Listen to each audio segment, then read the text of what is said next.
My name is Emma, and I'm a 20-year-old university student living in New York. I grew up in a family that went through its share of changes.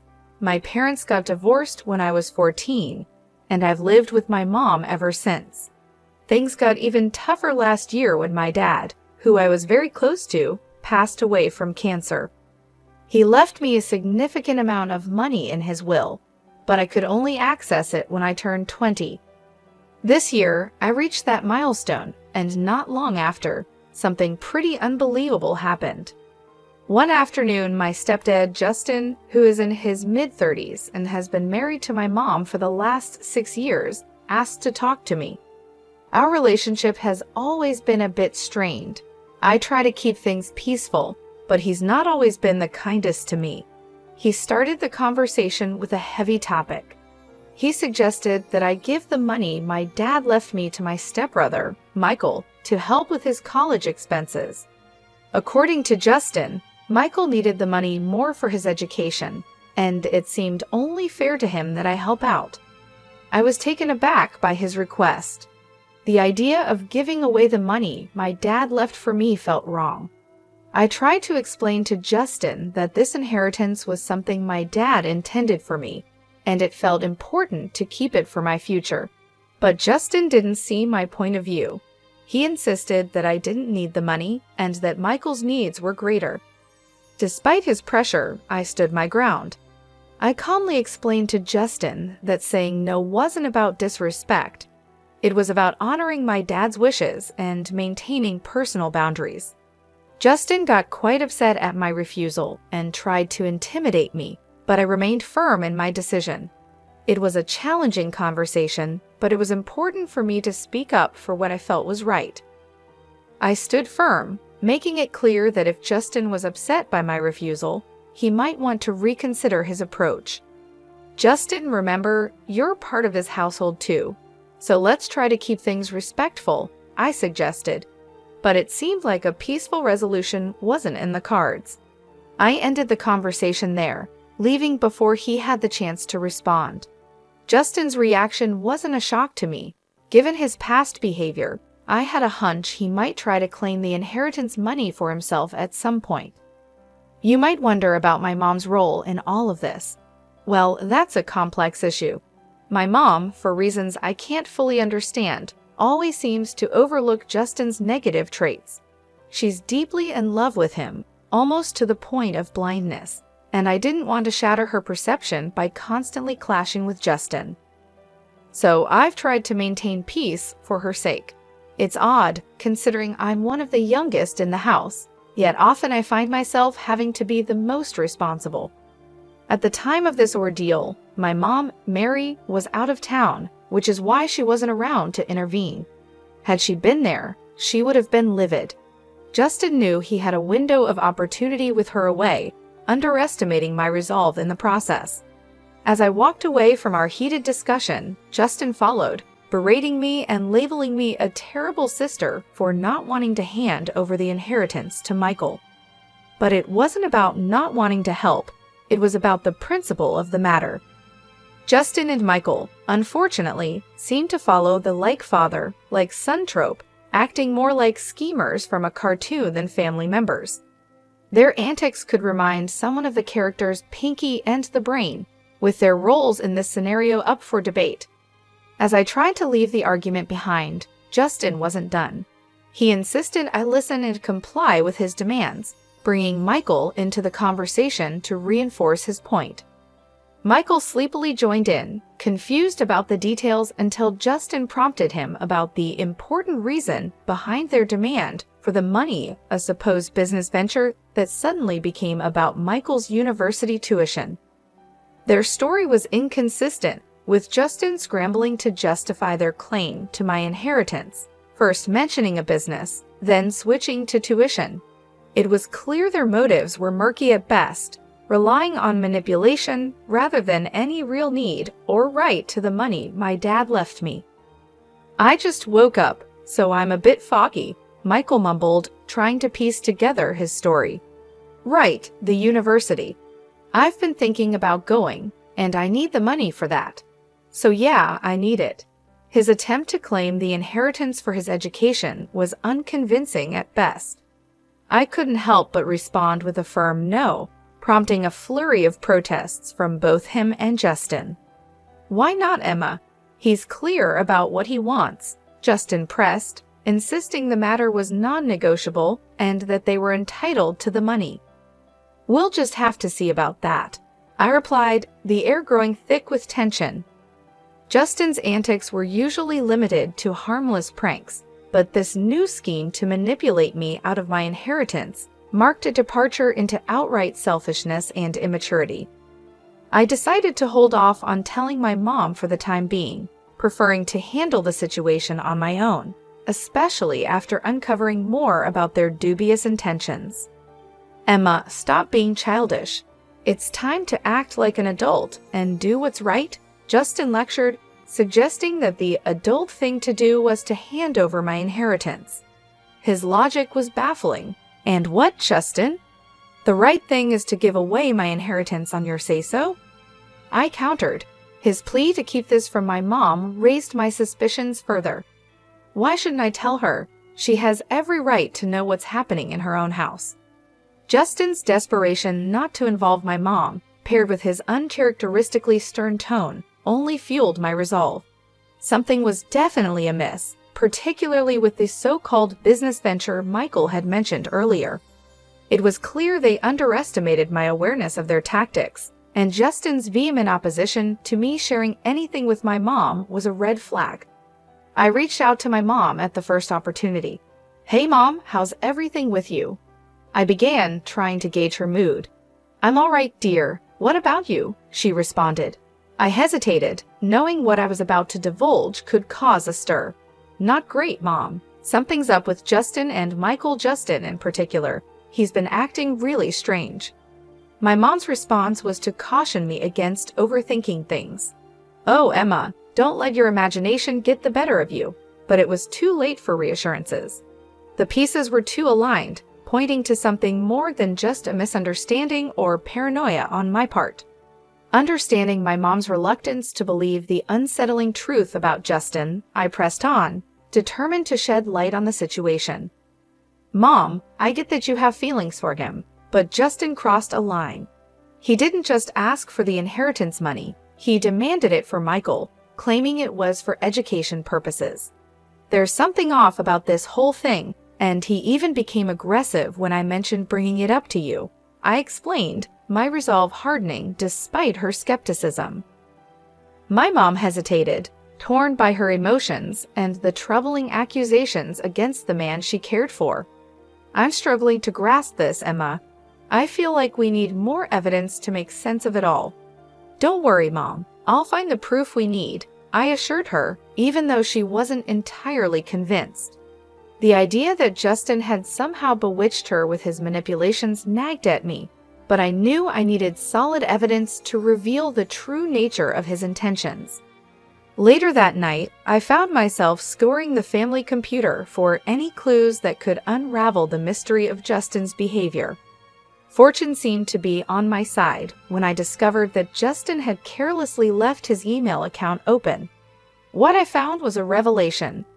Emails exchanged between Justin and a woman named Martha painted a clear picture of deceit. These messages were far from innocent, hinting strongly at an affair. But it was the content discussing plans for a divorce and a future together, fueled by an influx of money from a dubious business venture, that caught my attention. Justin may have been cautious not to detail any illegal activities, but his indiscretion and betrayal were blatant. Armed with this information and determined to uncover more, I decided to approach Michael, hoping he might inadvertently reveal more about their plans.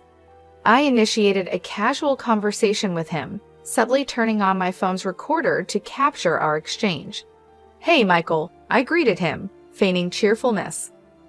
"Hello, Emma," he replied, seemingly in a good mood.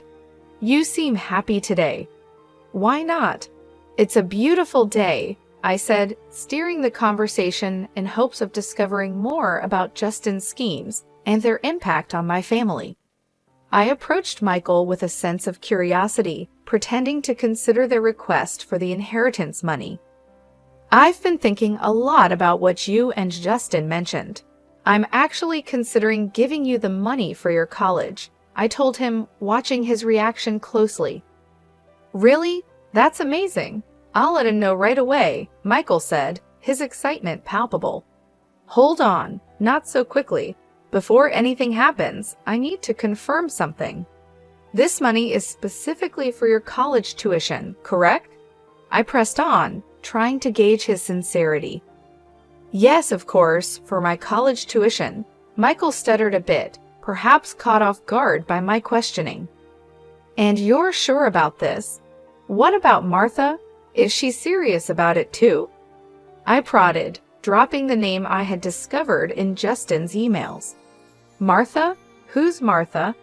Michael faltered, a clear sign of confusion crossing his face. Oh, she's a student advisor at the college. He quickly covered up, but it was too late. Unbeknownst to us, Justin had silently entered the room, and his presence was intimidating. I don't appreciate you questioning my son like this, he interjected, his tone stern. I was merely inquiring about the intended use of my inheritance. After all, if I'm considering giving it away, I'd like to know it's for a good reason, I explained, trying to maintain my composure. Justin's retort was sharp. Once you give money away, it's no longer yours to worry about. It's not your business anymore. The audacity of his statement took me aback, especially considering his next threat. You're not just thinking about giving us the money. You will give it to us, or you'll find yourself out of this house. Michael looked as shocked as I felt by his father's escalation. Dad, this isn't what we agreed on, he began, only to be cut off by Justin asserting his authority in a domineering tone, threatening my place in the home if I didn't comply with his demands. Choosing silence as my response, I retreated to my room, all the while recording the entire confrontation. Justin was unaware that his true colors were being captured for posterity. Once safe in my room, I began compiling all the evidence I had against him. It felt like I was a detective in one of those crime shows, piecing together the puzzle. I had audio recordings and email screenshots, all pointing to Justin's deceitful behavior and his affair with Martha. Feeling the weight of my findings, I decided it was time to bring my mom into the loop. Hello, Mom, I started, my voice laced with urgency. Hey, sweetheart, how are you? She responded, unaware of the storm brewing. Mom, are you sitting down? I have something important to tell you, and it's not easy, I said, preparing her for the revelations that were to come. Breaking the news to my mom was tough. I started by telling her about the unsettling discoveries I had made. Initially, she found it hard to believe, but when I played the audio recording of my conversation with Justin, her denial began to fade, replaced by a mixture of shock and heartbreak. Why would he do such things? Why be so cruel? She questioned, her voice breaking with every word. It's hard to say, but we're dealing with someone who doesn't have our best interests at heart. I replied gently, trying to be as supportive as I could despite the harsh reality. I hate to say it, but he's not the person we thought he was. Hearing the truth straight from the recording was a turning point for her. This is unacceptable. I can't believe I wasn't here to protect you from them, she said, determination taking over her initial shock. Stay put. I'm coming back immediately, and yes, I've locked my door, I reassured her. My mom's protective instincts kicked in full force. She was ready to confront Justin and ensure he regretted his actions. He's going to realize he picked the wrong family to mess with, she said, a fierce resolve in her voice. When she arrived, it was a moment filled with mixed emotions. We hugged tightly, sharing tears over the betrayal and the tough decisions that lay ahead. Yet, there was also a sense of relief and unity. Together, we spent hours devising a plan, ready to face the ordeal as a team. In the days that followed, Justin was perplexed by my mom's unexpected return and her cold demeanor towards him. He tried to play it off with a veneer of cheerfulness, likely hoping to charm his way out of any suspicions. But my mom was unmoved.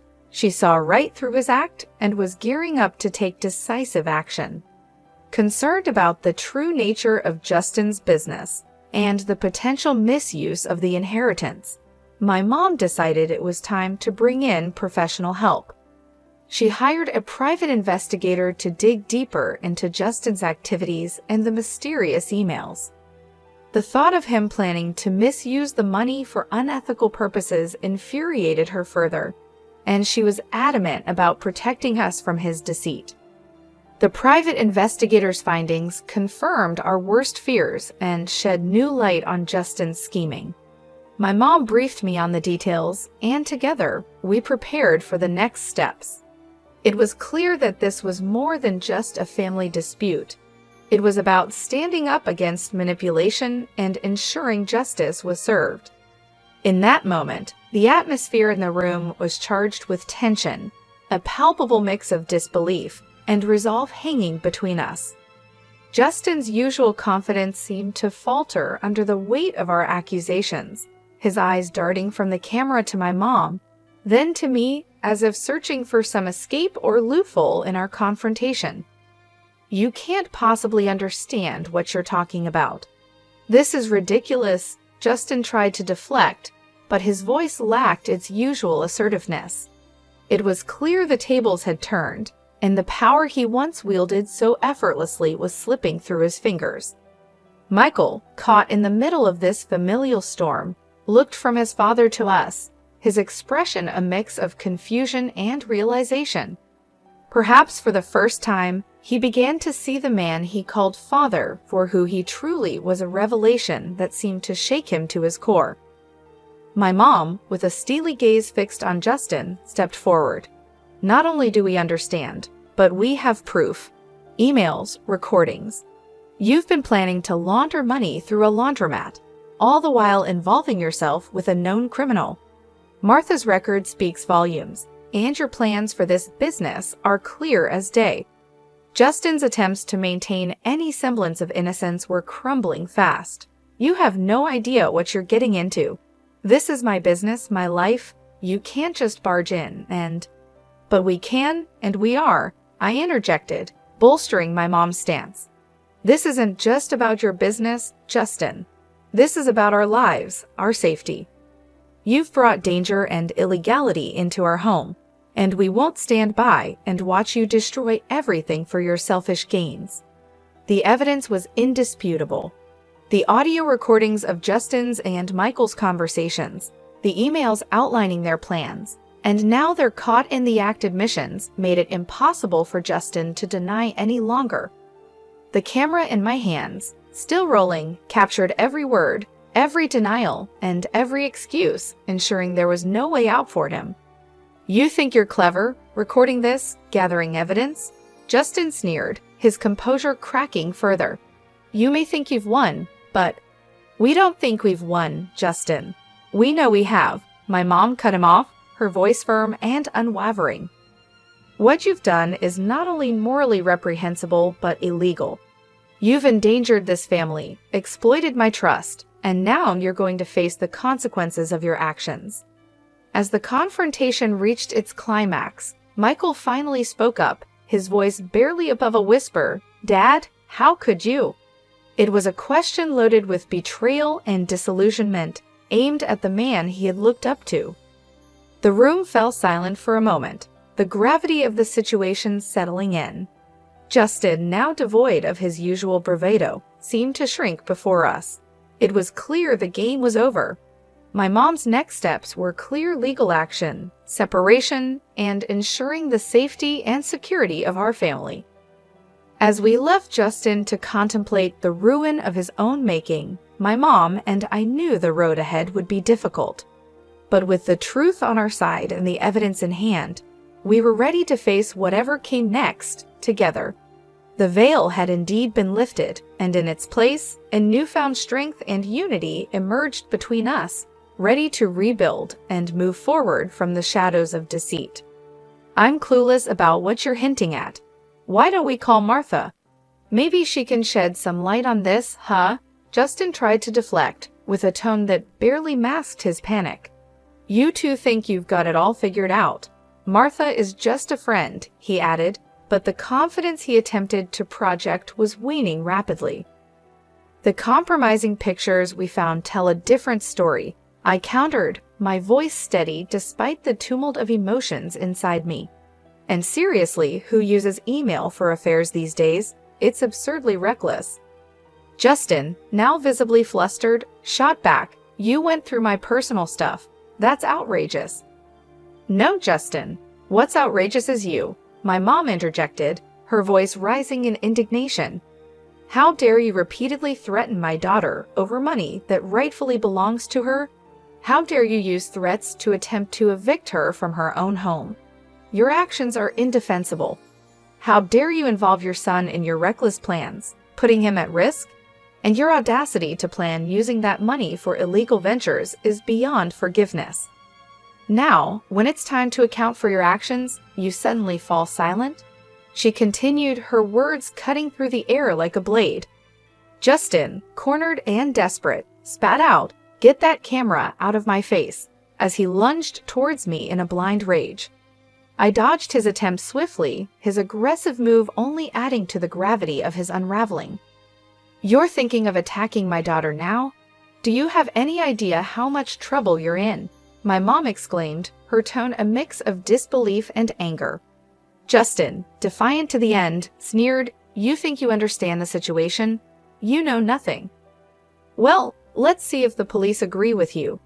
They should be arriving any minute now," I declared, watching closely for his reaction. "Police? You wouldn't dare," he blustered, but his bravado was crumbling. As the sound of police sirens grew closer, Justin's usual smugness disappeared, replaced by a look of sheer terror. It was the first time I'd seen him stripped of his arrogance, revealing the coward beneath. "Please, Mary, let's not escalate this. I can explain," he pleaded, his voice cracking under the strain. "Save your explanations for the judge, you despicable man," my mom retorted with a disgust that left no room for ambiguity. "And Michael, don't think you're absolved from responsibility. You're both going to face the consequences of your actions." As the police arrived, it was clear that this was the beginning of the end for Justin's schemes. My mom's fierce declaration echoed in the air, marking a pivotal moment of justice for us. "This should teach you a lesson about disrespecting my daughter and me.